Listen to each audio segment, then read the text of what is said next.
அதுக்கடையில் பார்த்தீங்க அப்படின்னு சொன்னாக்கும் அவருக்கும் திமுகவுக்கும் ஏற்பட்ட பிளவு வந்துடுது. அப்போ எனக்கு வயசு ஒரு 19 வயசு அப்படி வந்துடுது, 18-19 வயசு. அப்போ காலேஜ் யூனியன் லீடராக இருக்கக்கூடிய ஒரு நிலையில் இருக்கேன்.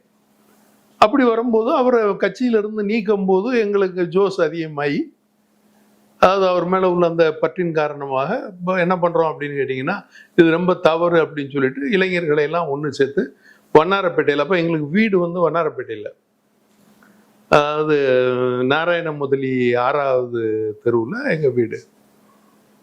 அப்போ அங்கே இருந்ததுனால அங்கே இருக்கிற பிள்ளைங்க எல்லாரையுமே சேர்த்து, அப்போ வன்னை மு பாண்டியன் ஒருத்தர் இருந்தார், ஒரு நாடார் சமூகத்தை சார்ந்தவர்.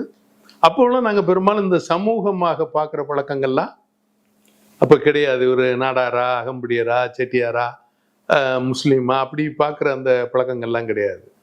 எல்லாமே தமிழ் ஆளுங்க அப்படிங்கிற மாதிரி தான் இருப்போம். எல்லாருமே ஒன்றுக்கு ஒன்று அண்ணன் தம்பி அப்படி உள்ள அந்த பழக்கத்தில் தான் இருப்போம்.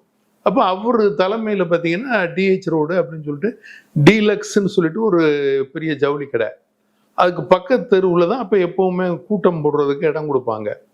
அப்போ காவல்துறையில் பெர்மிஷன் வாங்கி அப்போ வந்து அங்கே கூட்டம் போட்டோம். அப்போ அந்த கூட்டத்தில் பேசி, அந்த நான் பேசுகிற முதல் கூட்டமாக இருக்கும்னு நினைக்கிறேன். அது நான் பேசுகிற முதல் கூட்டம் அப்படிங்கிற மாதிரி தான் எனக்கு ஞாபகம் இருக்குது.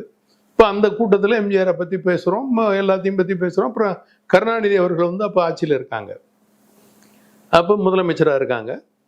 அப்போ பேசி இப்போ எல்லாமே பேசினோன்னா அதில் ஒரு பெரிய தகராறு மாதிரி ஆகி, பெரிய அளவில் பிரச்சனைகளாகி ஒரு 150 பேர் கிட்டத்தட்ட கைது ஆகிடணும்.